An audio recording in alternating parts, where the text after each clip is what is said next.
Mais jamais de la vie, il gagne par split decision. Et à cause de cet arbitre-là, mais il faudrait qu'il aille dans les ligues les plus amateurs. Il n'a rien à foutre là. Comment tu peux regarder un combat comme ça par split decision? T'es fou. Tu peux pas faire ça. Ça, ça va être un combat de faux. Et franchement, l'UFC, fais-lui un chèque de 5-10 millions à Poirier et à Max, parce qu'il le mérite. Et que les deux seraient. Imaginez la scène, ça serait fou que les deux fassent le combat et dire peu importe ce qui va se passer, on arrête notre carrière là, à la fin. Nous deux, ça va être la première fois que les deux déposent les gants là, qu'ils arrêtent leur carrière, parce qu'ils auront toutes fait, ces deux légendes-là. Salut les amis, bienvenue dans un nouvel épisode de Better Talk with Abder. On va faire bien sûr le débrief de l'UFC 302. Donc c'était un combat vraiment majestueux. La finale a été juste magique entre Islam et Poirier. Mais on va d'abord commencer par Costa contre Sean Strickland. Ah, pour beaucoup, le combat était ennuyant. Donc, pour beaucoup, le combat était ennuyant. Donc, ça a été jusqu'à la décision, les 5 rounds. Je me m'étais surpris, en fait, parce que je ne pensais pas que, en fait, les co-main events comme ça faisaient des 5 rounds. Je pensais qu'ils allaient faire 3. Donc, on connaît Costa. On sait qu'il gaze beaucoup, donc il a moins de jus arrivant vers le troisième, vers le deuxième, troisième, tout dépend du rythme de combat. On sait que Sean a énormément de jus, il a énormément de gaz, il a énormément de répartie, mais il a un style un peu à part entière à lui. Donc, moi, j'avais dit que je dirais à la décision, ça allait être Sean. Peut-être avant la décision, par KO quoi, Costa, parce que c'est un combattant qui est ultra explosif. Il a un corps de grec, il est super, c'est un bon combattant. On l'a pas vu énormément, en fait, combattre au sol, on l'a pas vu énormément, en fait, se challenger au sol, mais c'est un combattant qui va te sortir un coup de pied, un coup de poing à un moment donné du combat qui va être décisif et qui va pouvoir en fait faire une grosse différence. Il l'a fait face à Whittaker, ce spin, j'ai pas compris d'où il l'a sorti. Donc ça a été quand même très surprenant de sa part. Donc c'est un combattant qui est ultra explosif. Dans ce combat, on va voir dès la première seconde en fait, Costa va essayer de venir immédiatement en fait s'installer pour être explosif. Donc les calf kicks, les kicks sur les mollets, aller chercher ça, frapper fort, etc. Sean, vraiment très calme, il va juste avancer sur l'ex, son style un peu traditionnel, il va avancer sur lui, et une immense allonge, il a un cardio increvable, ou presque. Donc, il va beaucoup avancer sur lui, beaucoup avancer, il va faire ça juste ça. Quelques tips, des push kicks, pas vraiment des gros push kicks, mais des tips plutôt, vraiment, et puis aller sur le jab 1-2. Quand il te coince contre la cage, c'est plus ou moins son style, c'est ce qu'il a fait contre Adesanya. Donc, il va aller, une hip, boum, il va lancer sa main droite qui va venir t'ébranler, si on veut. Et il a fait ça de 0 au 5. Donc, automatiquement, jusqu'au 5 ça a été tout le combat. Costa, il faut lui donner de l'espace pour travailler. Ce qui n'a pas fait Sean. Sean ne lui a pas donné de l'espace pour travailler. Il a toujours avancé, avancé, avancé, avancé. Donc, Costa avait du mal vraiment, en fait, à aller chercher cette distance, à aller chercher ce distance pour frapper, à aller chercher ces occasions-là. Donc, à chaque fois, quand il frappait, il y a quelques fois qu'il a fait mal à Sean, mais il y a beaucoup de fois où Sean a vraiment bloqué. Et on l'a vu à un moment donné, je pense, troisième, quatrième, en fait, Costa s'est fait mal à la jambe parce que Sean a bloqué. Tu peux me donner autant de low kick que tu veux. À un moment donné, quand l'adversaire, il peut te catch dans un kick, ça va te détruire le pied. Moi, ça m'est arrivé, puis j'avais vraiment mal pendant longtemps. Donc, ça a été vraiment ça, de 0 à 5 rounds.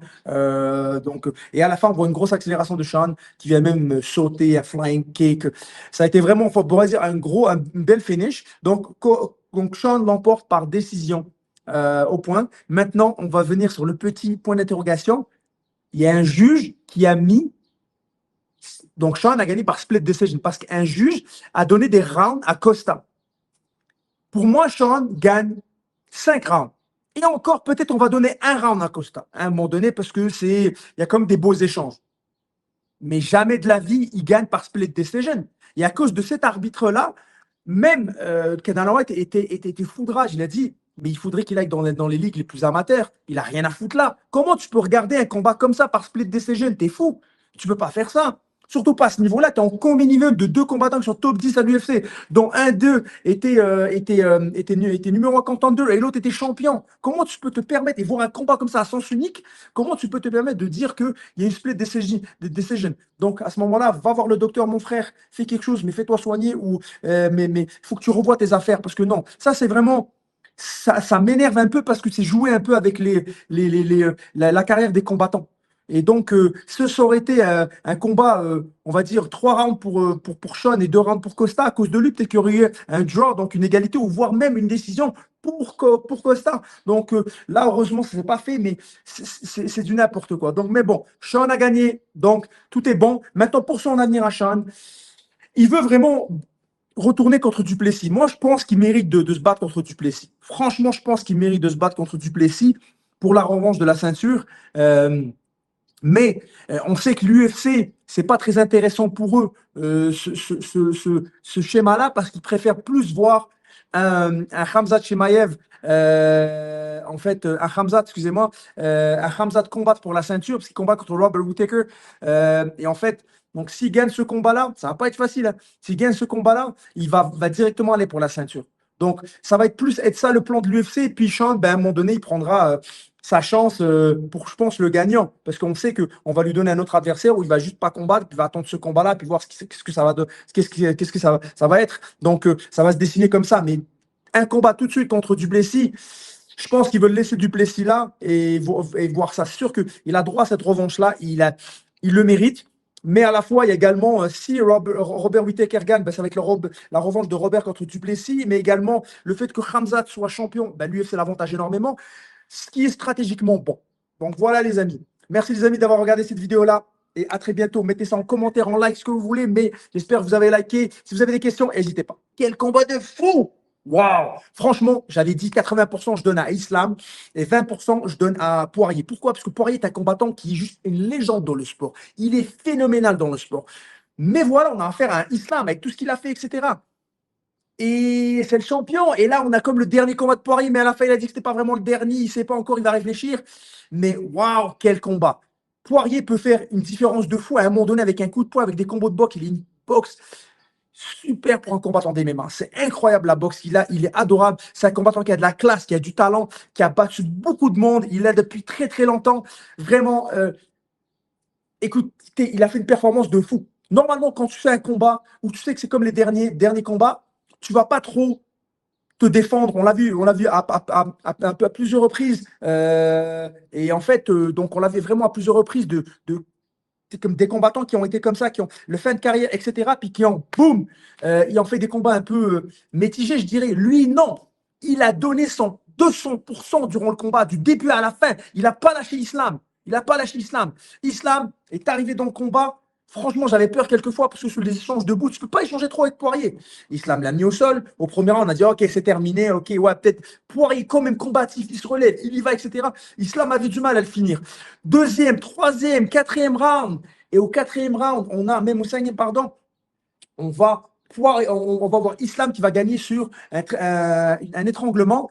Mais waouh, waouh, waouh, waouh. Et on a cette mise au sol qui est superbe. Islam s'est battu pour garder Poirier au sol, je vous le garantis. Il s'est battu beaucoup, beaucoup, beaucoup parce que Poirier ne lui a pas donné tâche facile. Je pense que c'est le combat de championnat d'Islam le plus dur. Il va beaucoup grandir dans ce combat. Il va énormément devenir plus mature dans son style de combattant grâce à ce combat. Poirier ne lui a pas donné facile. On a vu cette mise au sol qui est juste magique. Le niveau des Dagestanais en lutte, il est incroyable. Et immédiatement, Islam va saisir l'occasion de finir Poirier. Et Poirier, en fait, il a dormi. Il a dormi avant de taper. Donc, il tape. Je pense qu'il a tapé. Il a dormi. On le voit un peu. C'est peu persistible, mais on le voit taper. Il s'est endormi. Il s'est réveillé immédiatement. Mais c'était incroyable. La performance de fou. Et Islam était ouvert, bien ouvert. Également, Islam apparemment est venu avec un staff. Donc un staff, c'est une infection. Donc il était il est très, très, très affaibli pour le combat. Mais peu importe. Peu importe, on va parler de ça maintenant. Mais même dans ce combat, il a été super. Il était vraiment, ça a été un combat de fou. Bravo aux deux. Les deux combattants ont été magiques. Du début à la fin, ils nous ont donné une finale de fou. Même si la carte était plus ou moins bonne, mais la finale était magique. Waouh, une performance de Islam qui est incroyable. Je pensais qu'il allait en faire qu'une bouchée de Dustin, mais franchement, quelle performance de Dustin Poirier. Oh mon Dieu, il a tout donné. Il s'est levé en mode rage. Il est parti à la chien de la casse. Il l'a pas lâché du début à la fin. Bravo, bravo, bravo. Quel combat de fou. Ils nous ont donné une belle finale de fou. Maintenant, c'est quoi? Abonne-toi. Et abonne-toi et abonne-toi. Maintenant, c'est quoi la suite pour lui? Est-ce qu'il va aller chercher Topuria ou est-ce qu'il va aller chercher Edwards? Moi, de l'un ou de l'autre, je le vois vainqueur. Euh, S'il va chercher Edwards, il est capable de l'avoir, Islam, parce qu'il va l'amener au sol, il est plus fort, etc. Puis il faut qu'il le massacre le plus vite. Maintenant, la différence de poids est tellement énorme qu'il ne faut pas qu'il reste à 70, à 77 kilos et qu'il se tape un peu tout le monde. C'est pas intelligent à faire. Il devrait vraiment faire quelques-uns et puis dégager. D'accord? Maintenant, contre Topuria, il est juste plus fort au niveau sol et lutte, mais Topuria est extrêmement explosif et est extrêmement dangereux avec ses mains, avec son striking. Donc, ça va être vraiment un challenge pour lui. Donc, il faut vraiment, vraiment, vraiment qu'il le finisse vite. Donc, c'est comme des choses que je vois, un avenir que je vois chez Islam. Poirier, je ne sais pas quoi vous dire, Poirier. Pour moi, il devrait arrêter. C'est un combat magistral. Il devrait arrêter. Mais est-ce qu'il devrait faire un autre combat juste pour juste le dernier? Ouais, j'en vois un. Holloway contre Poirier pour la ceinture BMF. Ça va être un combat de faux.